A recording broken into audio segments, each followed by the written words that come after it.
Alright, so here we have a little 2000 Lennox Elite Series heat pump running in heat mode.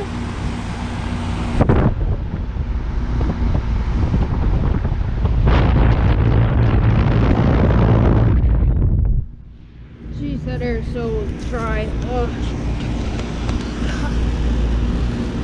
It's from 2000 and it's a 2-ton. That's all lesson learned. Yeah, here, Lennox Elite. 2002-ton Lennox Elite Series heat pump running in heat mode. I just wanted to get a quick video of this since it might be getting replaced soon. So yeah. Oh, and it just shut off. So yeah. As I rotate, oh, just turned off. Anyways, so 2002-ton Lennox Elite Series heat pump running in heat mode with shutdown. Alright, so thank you for watching and over and out.